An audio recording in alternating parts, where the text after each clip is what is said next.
On September 12, 2023, Los Angeles police got a disturbing call from a luxury apartment building in downtown LA. When officers arrived and stepped inside, what they found was something no one could ever imagine.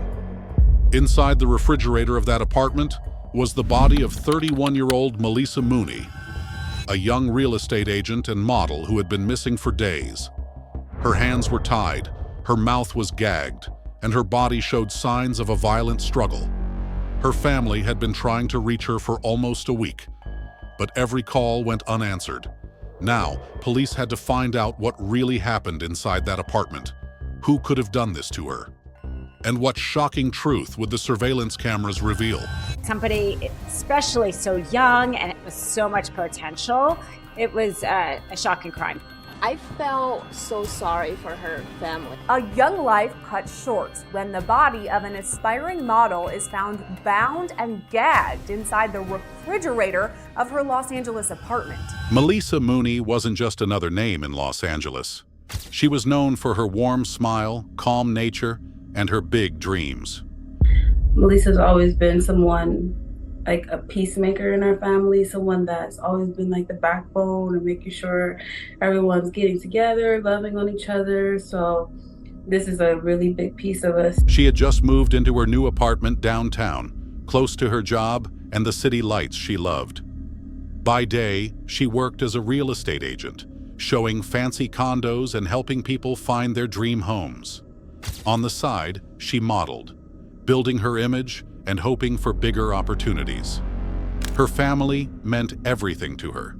She was an amazing, beautiful princess, and we miss her very much. She would call or text her sister almost every day. So when her phone went silent for days, her family knew something was wrong. Around early September 2023, Maleesa met a man named Magnus Daniel Humphrey, a 43-year-old from Minnesota. At first, things seemed fine. He was older, confident, and said all the right things. But soon, people around Maleesa began to notice his behavior wasn't normal. One of her close friends later told police that Magnus had already started calling Maleesa "my woman" and barely let her out of his sight. Their relationship had turned intense, almost like Magnus didn't want her to have any space of her own. No one could have guessed it then, but this short relationship would soon turn into one of the most shocking murder cases Los Angeles had seen in years. By September 6th, Maleesa suddenly stopped answering her phone. Texts, calls, messages, nothing. Her family grew anxious. Her sister went to check on her but couldn't get inside the apartment. Days passed. Finally, on September 12th, her family officially requested a welfare check. When police arrived at her apartment, the door was locked. They forced their way inside. What they found still haunts detectives today. Maleesa's body was inside her refrigerator, tied up with cords. Her wrists and ankles were bound. Her mouth was gagged with cloth and tape. There were bruises all over her body. Her hair was torn out, and she had clear signs of being beaten. Autopsy report released before Humphrey's arrest, detailing his alleged crime. A medical examiner noted Mooney suffered blunt force trauma to multiple areas of her body, including head, neck, torso, and her extremities. It was September 12th when Mooney's mother called requesting a welfare check. After officers entered her apartment, they, quote, found Ms. Mooney's body wedged inside the refrigerator with pooled blood beneath it. Her wrists were bound together, her ankles were bound together, and these bindings were tied to each other behind her back with miscellaneous electronic cords and clothing items. The report also states other clothing was found around Mooney's face and neck, including a gag stuffed inside her mouth. The autopsy report later confirmed homicidal violence. She was 2 months pregnant at the time. Investigators believe she may have been placed in the refrigerator shortly after she was killed, possibly even while she was still alive. It wasn't just murder. It was torture. The scene spoke of fear, rage, and cruelty. The timeline is going to be very important, and for them to prove that that is the person who killed her, right, coming up the elevator. If it was 2 days before she died, then it's very easy for the person to argue that he was going up for some other reason. So it's that timeline. The expert, the medical examiner who will testify on the stand as to when she died, it will be very important in a situation like this. We do know a little bit based on the sister and saying that when she stopped communicating with them, that also helps the timeline. But that time of death that the expert will testify to will be crucial. Detectives from the LAPD's Robbery Homicide Division began piecing together every clue. They examined the refrigerator, the cords, the fingerprints, and DNA evidence. There were marks of a struggle and signs that someone had tried to clean up. The next step was to check the building's security cameras. Footage revealed Magnus entering and leaving the apartment building around the time Maleesa disappeared. He was the last known person seen with her alive. Detectives learned that Magnus had already returned to Minnesota, and shockingly, he was on probation for serious drug and domestic abuse charges there. Months later, in February 2024, Magnus was arrested in Minnesota on unrelated charges. When Los Angeles investigators linked him to Maleesa's death, he was extradited to California to face charges of murder and torture. The evidence was heavy: DNA, witness statements, surveillance footage, and the timeline of his visits. Everything pointed toward Magnus being directly involved in her death. He was already in the system, let's say in Minnesota. There was actually an arrest warrant for him 2 months before he allegedly committed this murder. So they would have had things like his fingerprints on file.